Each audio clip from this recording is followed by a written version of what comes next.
Crime petrol সতর্ক, powered by নিউট্রিগেন, কো-পাওয়ার্ড by macho.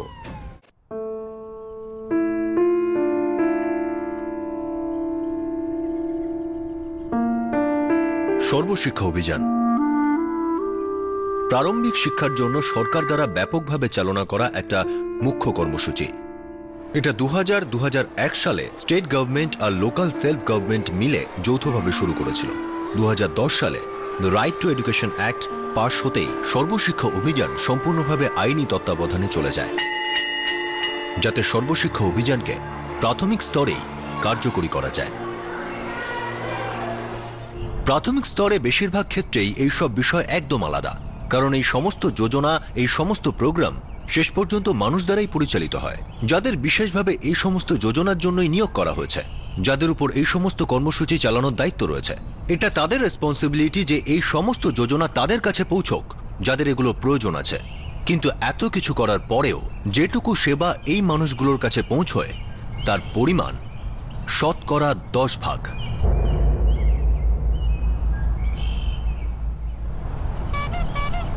মশলা মুড়ি, মশলা মুড়ি, ভেলপুরি, মশলা মুড়ি, মশলা মুড়ি খাও, মশলা মুড়ি, ভেলপুরি, মশলা মুড়ি, ভেলপুরি, মশলা মুড়ি।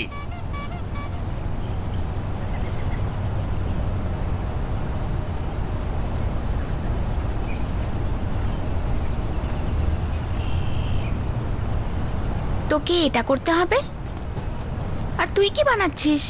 তোকে এরকমই বানাতে হবে, ঠিক এরকম। মৌসুমী দিদি, আমরা একটু বাইরে খেলতে যাই, তারপর এসে স্কুলের কাজ করে দেবো।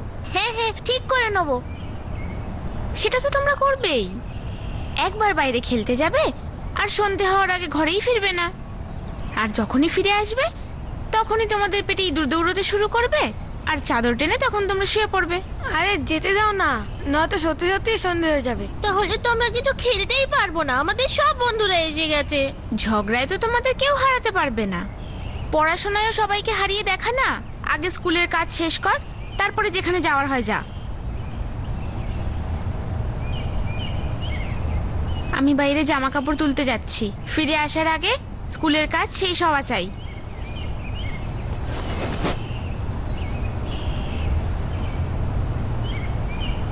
এ তো দাদাগিরি। বড় বলে কি সবসময় নিজের জোর খাটাবে? দেখবি আমিও একদিন বড় হব, তখন ওকে দেখাবো। তো তোদের ভালোর জন্যই তো বলছে, পড়ায় লেখায় নিজের দিদির মতন তৈরি হ, তারপর হবি ডাক্তার, কালেক্টর, তারপর নিজের বড় বড় গাড়িতে করে ঘুরবি। আর এর জন্য অনেক পড়াশোনা করতে হবে। শোন, ওর আসার আগে সব পড়াশোনা শেষ কর, তারপর যা।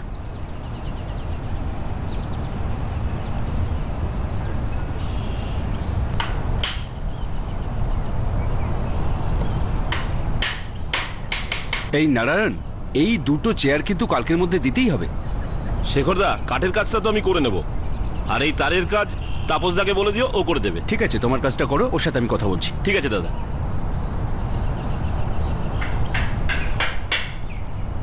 ছেলেমেয়েরা, আজ আমরা সংখ্যার স্থান নির্ণয় নিয়ে আলোচনা করব। যেমন আমরা বলি একক, দশক, শতক, সহস্র, অযুত, লক্ষ, নিযুত, কোটি। আর সংখ্যা কি লিখেছি দেখো, 4, 3, 5, 1, 3, 2, 9, 8। 8-এর স্থানীয় মান হচ্ছে 1, 9-এর স্থানীয় মান হচ্ছে 10, 2-এর স্থানীয় মান হচ্ছে 100, 3-এর স্থানীয় মান হচ্ছে 1000। আচ্ছা, একটা কাজ করো, এখন যে সংখ্যাগুলো আছে সেটা তোমাদের নোটবুকে লেখো, আর প্রত্যেকটা সংখ্যার স্থানীয় মান কি হয় সেটা লেখো।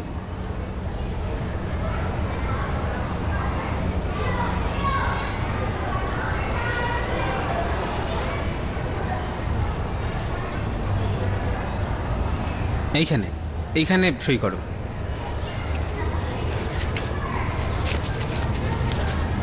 এই নাও,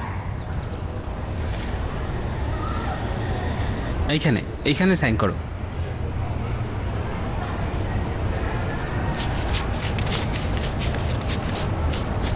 এই নাও।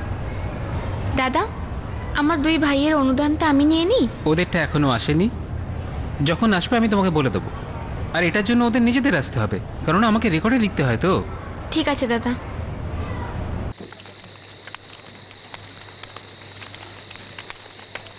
এই এই মারছিস কেন? চল এই দেবু, খাওয়ার সময় ঝগড়া নয়, আগে খাও। এসব ওই শুরু করেছে বাবা। বাবা আমি কিচ্ছু করিনি। মিথ্যে কথা বলবি না চুপ, বাবা। শুরু যেই করুক না কেন, এখন দুটো চড় মারবো, ঠিক হয়ে যাবি। চলো খেয়ে নাও। এই বাদরগুলোর জন্য অনুদানটা কবে পাবো? জানি না মা, একটু দেরি হবে। আমার গত বছরের অনুদানটাও তো আজকেই পেলাম। এটা তো সবসময় দেরি করে আসে। ভগবানের অশেষ কৃপা, কমসে কম তোদের তো পড়াতে পারছি আমি। হ্যাঁ এই চুপ। একটি গরিব কিন্তু সুখী পরিবার। যা ছিল, যতটা ছিল, সবাই তাতেই খুশি ছিল। বাচ্চারা স্কুলে যাচ্ছে, একটা সুন্দর ভবিষ্যতের দিকে পা বাড়াচ্ছে। মা বাবা তাদের দেখে খুশি ছিল। তারা জানতো যে তাদের সন্তানরা লেখাপড়া শিখে নিজের পায়ে দাঁড়াবে আর গোটা পরিবারের জন্য ভালো সময় আসবে। কিন্তু একদিন এমন একটা দুর্ঘটনা ঘটল যেটা তাদের দুনিয়াই বদলে দিল।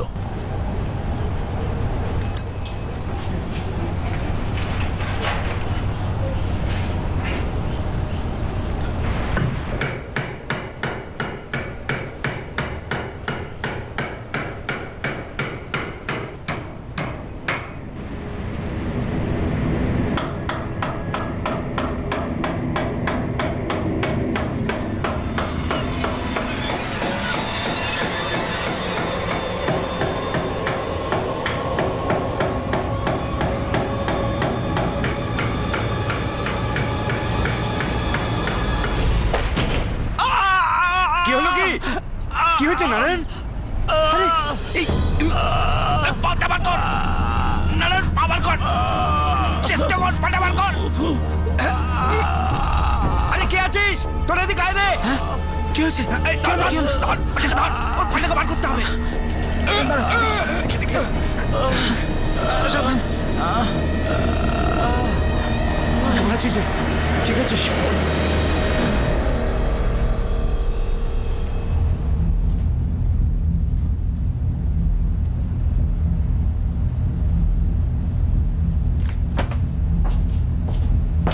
ডাক্তারবাবু, ওনাকে ভর্তি করতে হবে। কিরম আছেন উনি? ডাক্তারবাবু, ওর কি পাটা ভেঙেছে নাকি? না না, হাড় ভাঙেনি, কোনো একটা নার্ভে চাপ পড়েছে। ওনার শরীরের ডান দিকটা পুরো পড়ে গেছে। আমার মনে হয় উনি প্যারালাইজড হয়ে গেছেন। কি? এই কারণে ওনাকে ভর্তি করতে হবে আর ভালো করে চেক করতে হবে।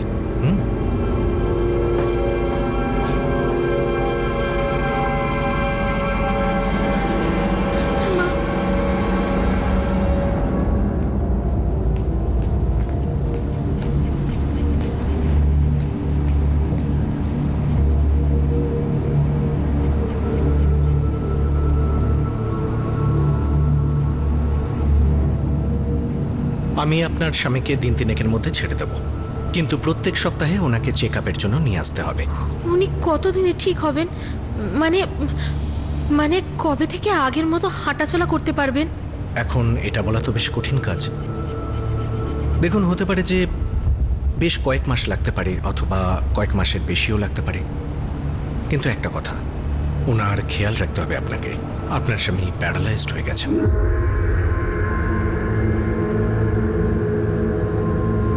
উনি কাজ করতে পারবেন না? একদম না।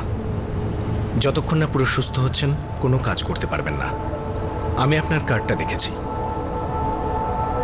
এই হাসপাতালে আপনাকে তো কিছু দিতে হবে না, এটা পুরো ফ্রি। কিন্তু ওষুধের খরচ হবে। এতদিন যে ওষুধগুলো কিনেছি সেগুলো তো বেশ দামি। হ্যাঁ, এর ওষুধ একটু দামি হয় বটে, আর একটু খরচ হবে।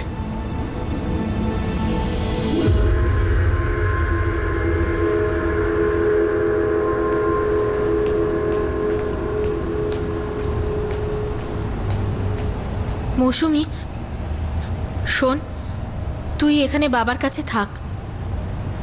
আমি কিছু কাজ খোঁজার চেষ্টা করছি। তুমি নিশ্চিন্ত হয়ে যাও মা, আমি বাবার সাথে সাথে দেবু আর বাবুরও খেয়াল রাখবো।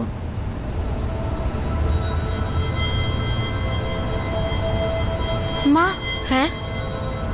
কিন্তু তুমি যাবে কোথায় আর কি কাজ করবে? হ্যাঁ, এখনো তো কিছু ভাবিনি। আমি শেখর বাবুর কাছে যাই, আরো তো কিছু লোক আছে, সবার সঙ্গে কথা বলবো। কিছু না কিছু তো করতেই হবে বল।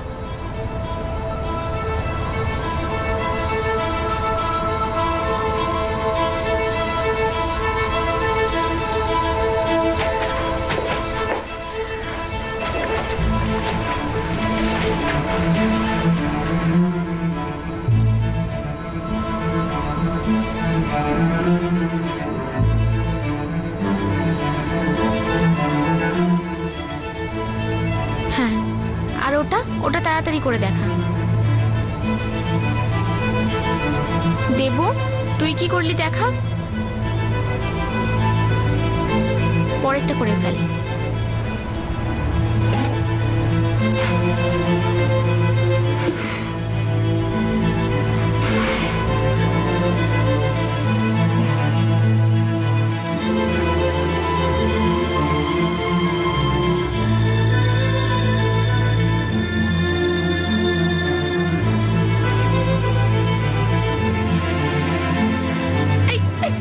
পাচ্ছিস কেন? চুপ।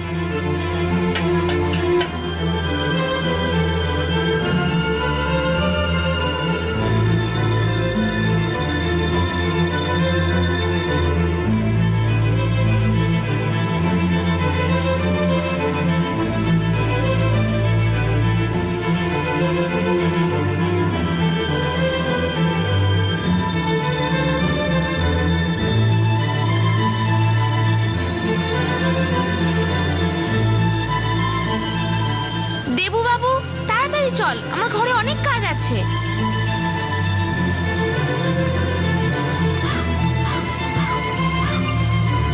এই নিন।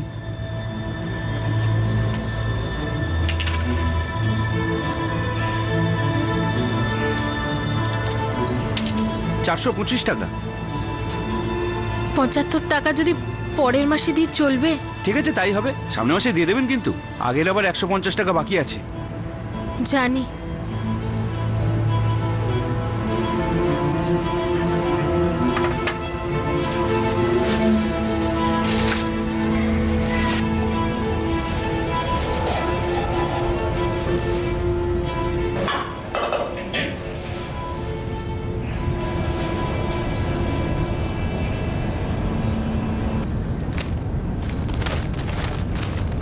দিদি, হ্যাঁ, আমি কালকের বাসি খাবারগুলো নিয়েছি, ঠিক আছে না? হ্যাঁ হ্যাঁ ঠিক আছে, জিজ্ঞেস করার দরকার নেই। যেটুকু খাবার দাবার বেঁচে থাকে তুমি সেটা নিয়ে নিও, ঠিক আছে? আচ্ছা।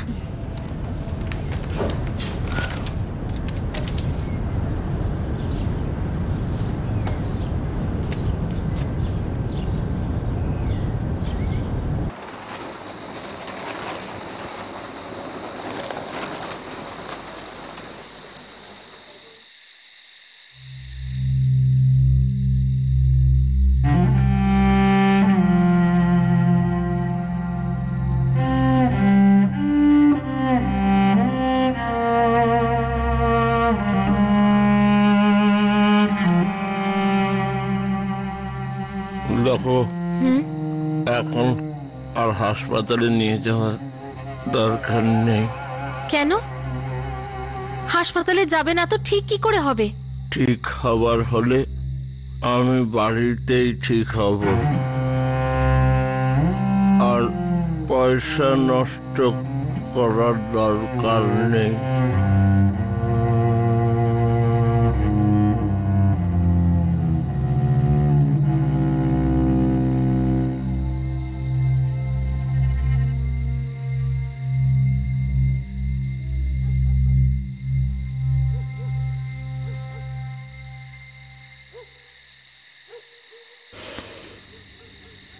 মা, হ্যাঁ, তুমি চিন্তা করো না, আমি লেখাপড়া করে না কিছু একটা করব। এখন এটা তো জানি না কি করব, কিন্তু তারপর আমি তোমাদের সবার খেয়াল রাখব, আর আমাদের কোনো চিন্তা থাকবে না। জানি মা।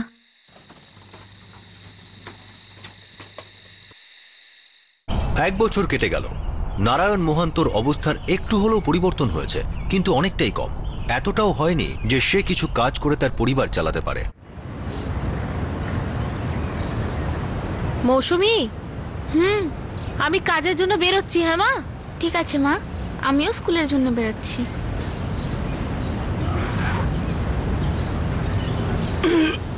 বাবা বাবা বাবা সাবধানে। বাবা তুমি আরাম করো। 1 বছর ধরে তো আরামই করছি রে মা।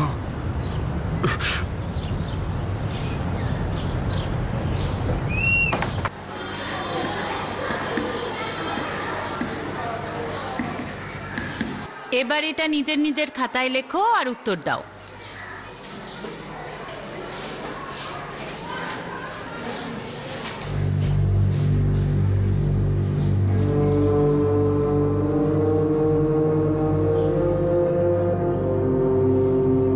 ঠিক আছে দাদা, আমি মাকে বলে দেব। কিন্তু একটু তাড়াতাড়ি করো, নতুন সেশন শুরু হয়ে গেছে আর তুমি এখনো তোমার অ্যাডমিশন ফিস দাওনি। হ্যাঁ দাদা। দেবু বাবু তাড়াতাড়ি চল।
মা, ওই স্কুলের ফিসটা দিতে হবে। জানি মা, সবাই দিয়ে দিয়েছে। এখন তো বিনা ফিসে ক্লাসে বসতে দিচ্ছে, কিন্তু বেশি দিন বসতে দেবে না। পরের মাসে চেষ্টা করব মা। তুই তো জানিস যা রোজগার করি এই সংসারের খরচায় আর তোর বাবার ওষুধের খরচায় সব শেষ হয়ে যায়। খাওয়া দাওয়ার ক্ষেত্রেও রেহান ভাইয়ের বাড়ি থেকে যা পাই তা দিয়েই পেট চালাতে হয়। জানি মা, আমি তো শুধু তোমাকে বলছিলাম।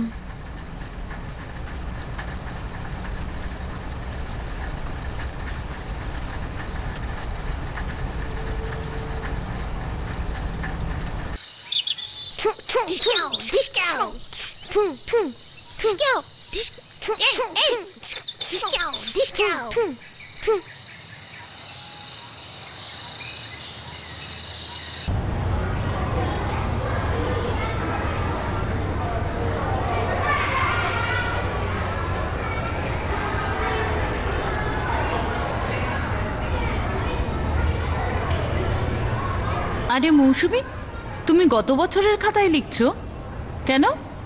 নতুন খাতা কেন নেই? দেখাও, খাতাটা দেখাও।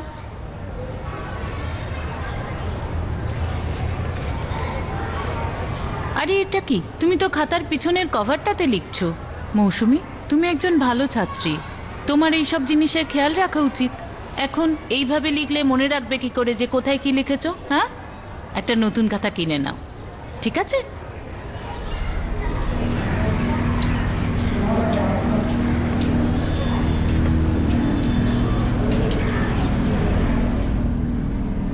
তোমার কি মনে হয় যদি স্কুল পয়সা পেয়ে যায়, স্কুল কি ওটা নিজের কাছে রেখে দেবে? আরে তুমি প্রত্যেক বছর পয়সা পাও তো। না দাদা, আমি সে কথা বলছি না। আমি তো শুধু এই কথাটাই বলছি যে গত বছরের অনুদানটা কবে পাবো। আরে সোনা, যখন স্কুল পেয়ে যাবে তখন তুমিও পেয়ে যাবে। আর তোমার অনুদানটা তো স্কুলের কোনো গাছে ফলে না যে পারবো আর দিয়ে দেব। আরে ওটা আগে ব্লক অফিসে আসে, তারপরে আমাদের কাছে। আর যখনই স্কুল পয়সা পেয়ে যাবে তখন আমি তোমাকে দিয়ে দেব। আর শোনো, তুমি এখনো তোমার অ্যাডমিশন ফিজটাই দাওনি, আর তুমি নাকি তোমার অনুদান নিয়ে আমার সাথে ঝগড়া করতে এসে গেছো। না দাদা, আমি ঝগড়া করছি না, আমি তো শুধু আপনাকে জিজ্ঞেস করছিলাম।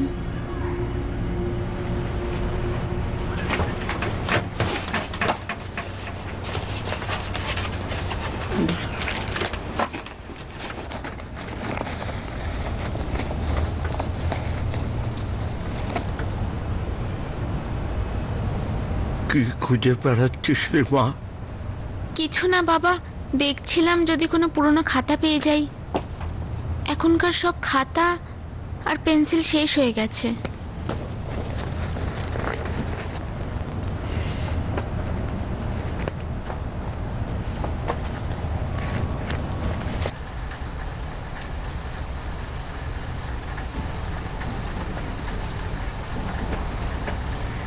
মা, মা আমার 10 টাকা চাই। কিসের জন্য? ওই নতুন খাতা আর পেন্সিল কেনার জন্য। সব শেষ হয়ে গেছে। আমার কাছে তো একদম পয়সা নেই মা, তুই তো সব জানিস। জানি মা।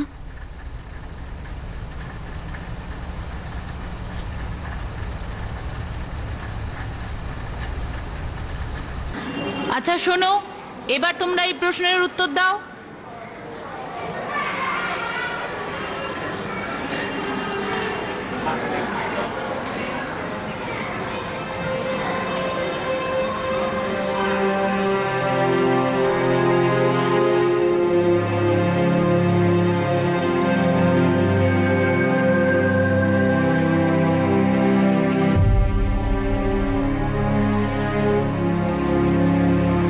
অদ্ভুত মেয়ে তো তুমি। একদিন অন্তর তুমি তোমার অনুদান নেওয়ার জন্য এখানে চলে আসো। আরে স্কুলের কাছে কি কোনো কোটি টাকার সম্পত্তি আছে নাকি যে যেখান থেকে বার করে তোমায় দিয়ে দেবো? দাদা, আমার কাছে লেখার মতো তো খাতাও নেই, পেন্সিলও শেষ হয়ে গেছে। এখন যদি পয়সা পেয়ে যাই তো নতুন খাতা আর পেন্সিল কিনতে পারবো। স্কুল থেকে একজন গিয়ে রোজ ওই ব্লক অফিসে বসে থাকে যাতে ওরা পয়সা দিয়ে দেয়, আর রোজ রোজ ওদের ওখানে যাওয়ার জন্য যে খরচাটা হয় সেটার জন্য তো আমাকেই কথা শুনতে হয়। আর যখন অফিস থেকেই পয়সা দিচ্ছে না তখন আমি কোত্থেকে দেব? আরে আমিও তো এই স্কুলে কাজ করি, আমি তো আর কোনো জাদুঘর নই যে হাওয়াতে হাত ঘোরাবো আর পয়সা চলে আসবে। আর যদি খাতা পেন্সিল না থাকে তাহলে তুমি নিজের পয়সা দিয়ে কিনে নাও। শুধু অনুদানের উপরেই বেঁচে আছো নাকি?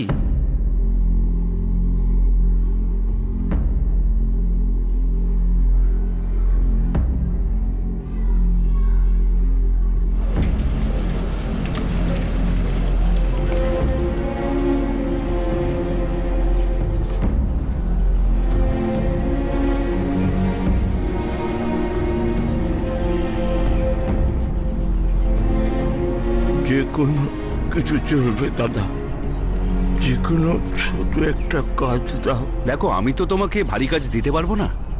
আচ্ছা, তুমি কি পেরেক মারতে পারবে? যে কোনো কাজ করবো দাদা। ঠিক আছে, কাল থেকে এসো তাহলে। কিন্তু রোজ কাজ পাবে কিনা সেটা বলতে পারবো না, যখন কাজ থাকবে দিয়ে দেবো। ঠিক আছে দাদা।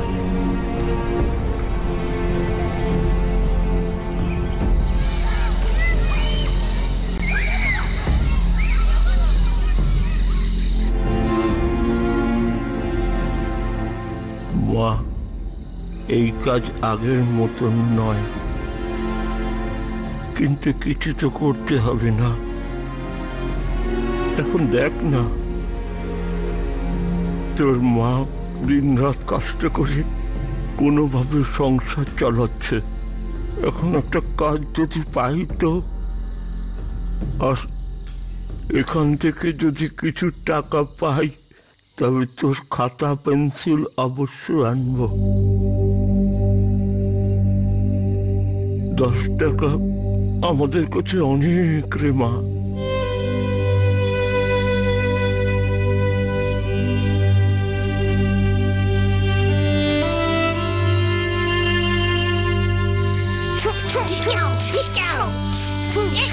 দেবু বাবু,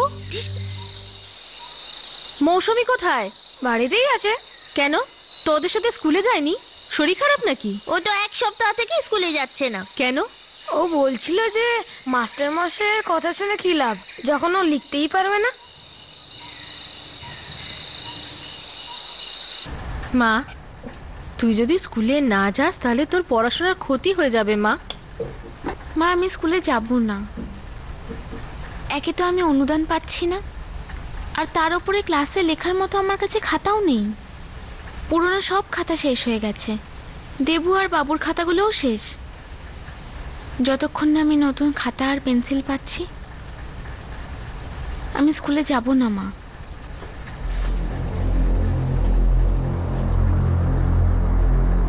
আমি কিছু করছি।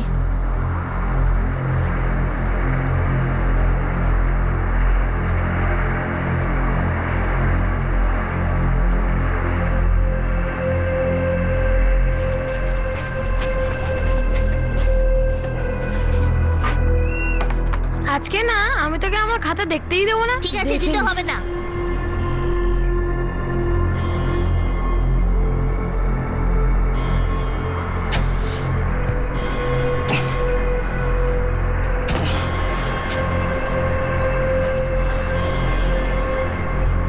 আমি দেখছি রে মা,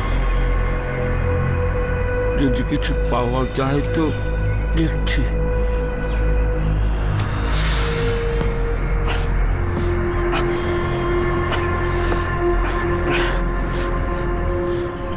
টাকা।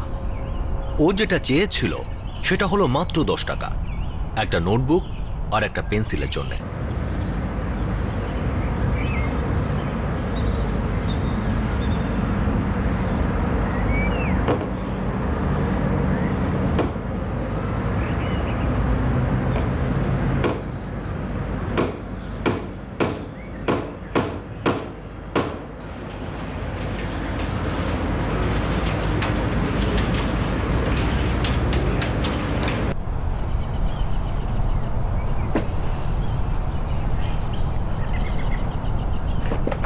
তোরা কি বাইরে খেলতে যেতে চাস? হ্যাঁ, যেন তুমি আমাদের যেতে দেবে। তুই 1 নম্বরের শয়তান। প্রথমে আমাদের খেলার লোভ দেখাস, তারপর যখন আমরা খেলতে যেতে চাই তখন আমাদের পড়তে বসিয়ে দিস। আমাদেরকে বিরক্ত করে তোমার খুব মজা লাগে, তাই না? না, তোরা যদি যেতে চাস তাহলে যেতে পারিস। সত্যি? ও আমাদের বোকা বানাচ্ছে। না, তোরা যা। চল। চল চল চল চল।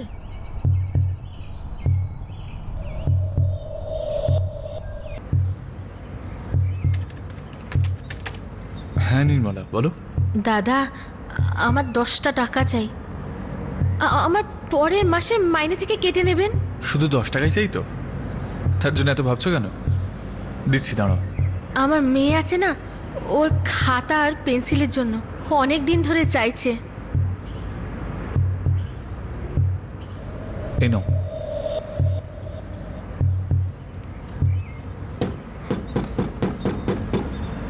কে বাইরে?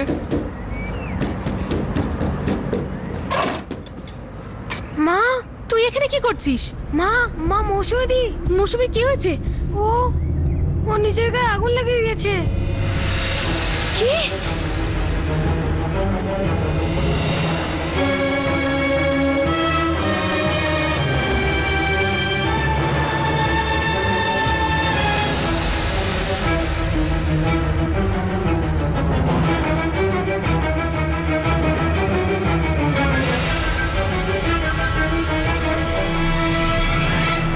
আরে ভাই, মৌসুমী এমন কেন করলো? এসব করার কারণ কি? পুরো পুড়ে গেছে। হে ভগবান, বাঁচে কিনা দেখো। মৌসুমী, মৌসুমী, মৌসুমী, চন্দ্রা, চন্দ্রা, মৌসুমী কোথায় গেল? আমার স্বামী আর সবাই ওকে হাসপাতালে নিয়ে গেছে। কি হচ্ছিল? কি হয়েছে? কে চিৎকার করছে? ওই মৌসুমী, ও ভেতরেই আছে। মৌসুমী ভেতরে আছে? মৌসুমী, মৌসুমী, মৌসুমী, মৌসুমী, মৌসুমী, মৌসুমী, মৌসুমী, মৌসুমী।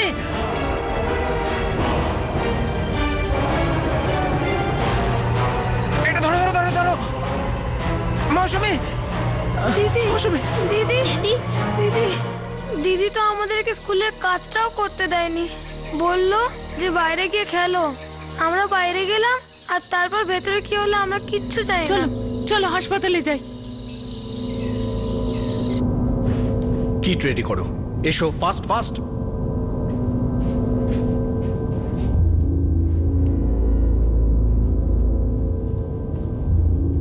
দাদা দাদা মৌসুমি কোথায়? মৌসুমি ভেতরে আছে, ডাক্তারবাবু দেখছেন ওকে।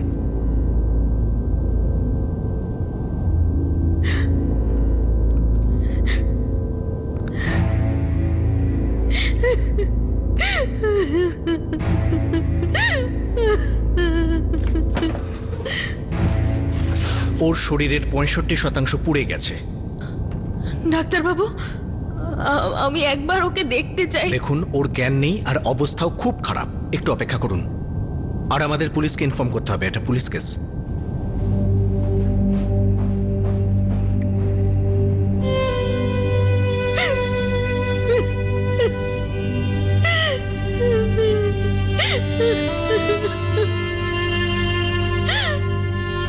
ঠিক আছে।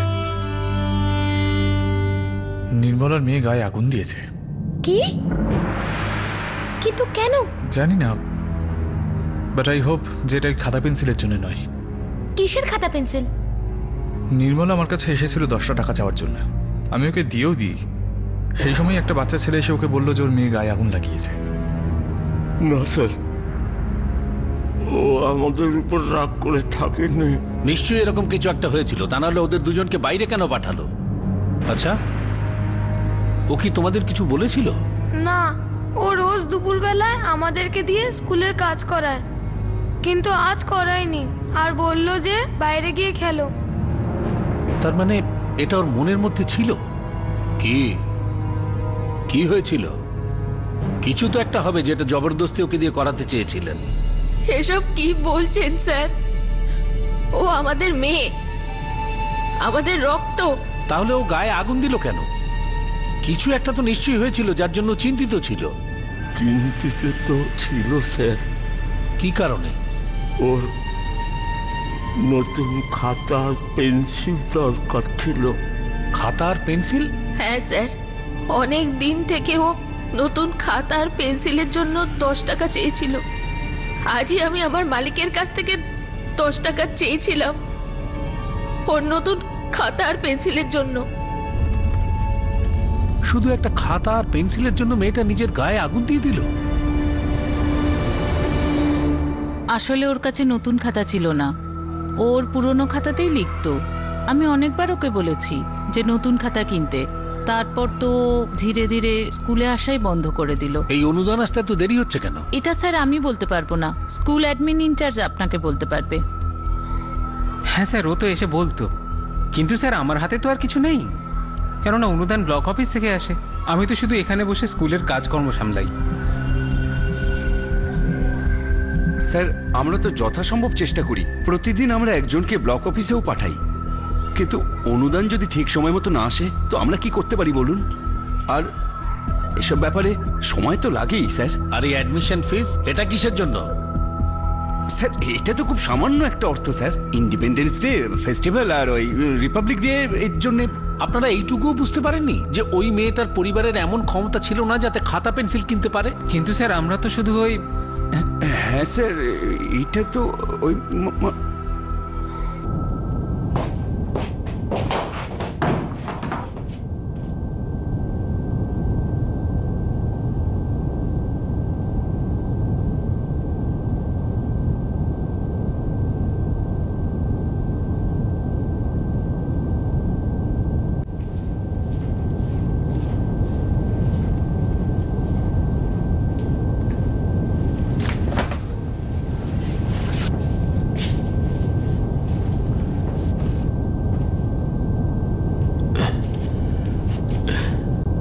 সরি, মৌসুমীকে বাঁচাতে পারলাম না।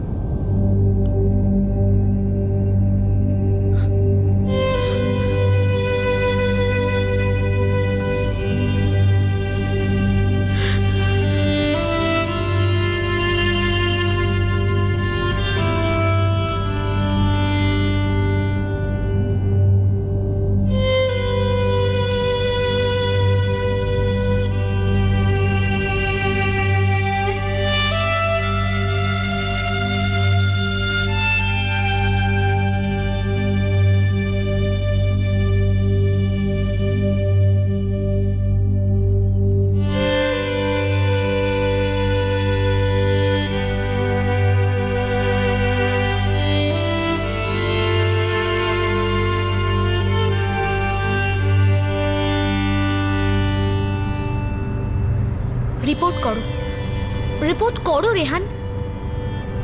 যা কিছু হলো সেটা একদম ঠিক হলো না, এরকমটা হওয়া উচিত ছিল না। এসব ভেবেই আমার বুক কেঁপে ওঠে। তুমি কিছু করো রেহান।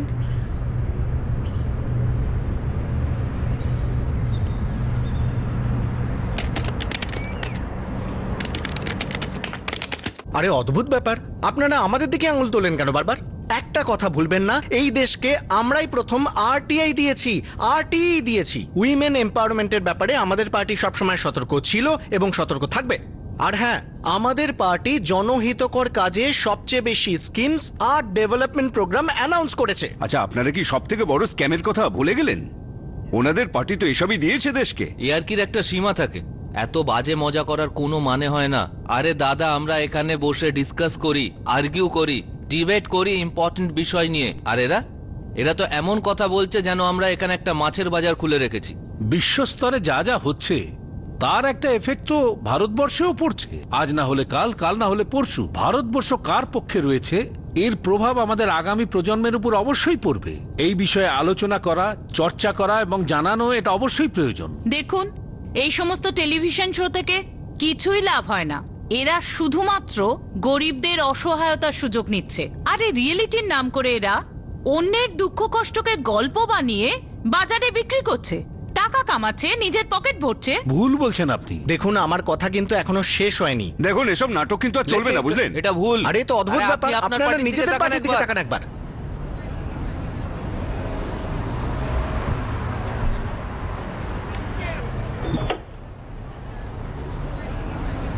শুধু 10টা টাকার জন্যে, একটা খাতা আর একটা পেন্সিলের জন্যে মেয়েটা সুইসাইড করে বসলো। শোভা, অনিল, কেন এই সমস্ত শো দেখতে বসে পড়ো? দেখো, এবার ডিনারে বসো, তুমি এই একই কথা বলবে। কিন্তু শোভা একবার ভাবো, মাত্র 10টা টাকার জন্যে, তাও আজকের দিনে। না আমি ভাবতে চাই, না আমি শুনতে চাই। আরে আমার তো খুব ভয় লাগে এই সমস্ত হরিফাইং স্টোরির কথা শুনলে। ইউ নো হোয়াট, এই সমস্ত ক্রাইম শোগুলো না বন্ধ করে দেওয়া উচিত। এরা সব ক্রিমিনালদের নতুন নতুন আইডিয়া দেয় ক্রাইম করার জন্য, আর আমাদেরকে শুধু শুধু অকারণে ভয় দেখায়। এই মটর পনির কেমন হয়েছে? আমি নিজে বানিয়েছি, হ্যাঁ, মেড নয়।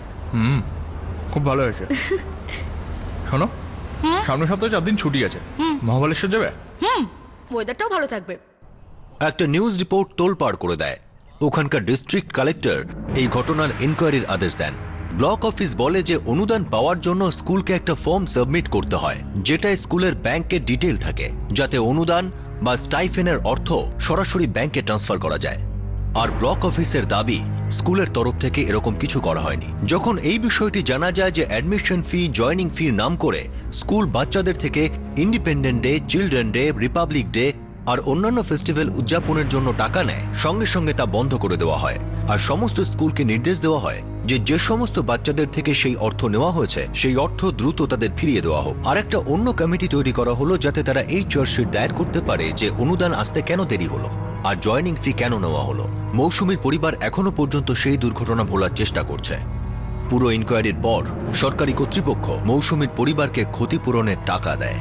সমাজের ভালোর জন্য যেসব স্কিম বা প্রোগ্রাম তৈরি করা হয় সেটা সমাজের জন্য খুবই লাভজনক হয়ে থাকে, কিন্তু যদি সেই স্কিমের সুযোগ, সেই স্কিমের লাভ সঠিক মানুষের কাছে সঠিক সময়ে না পৌঁছয়, তাহলে এরকম প্রোগ্রামের কোনো দরকার নেই। এই সমস্ত প্রকল্পের প্রভাব ক্রমশ কমে আসছে, আর তার প্রধান কারণ হলো দায়িত্ববান মানুষের দায়িত্ব জ্ঞানহীন হয়ে ওঠা, নেগলিজেন্স আর বেশিরভাগ কেসের ক্ষেত্রেই করাপশন। এখন সময় এসে গেছে আমাদের সবাই মিলে প্রতিবাদ করার এই নেগলিজেন্স আর করাপশনের। আপনাদের সাথে আবার দেখা হবে ক্রাইম পেট্রোল সতর্কতে আরও একটা নতুন কেস নিয়ে।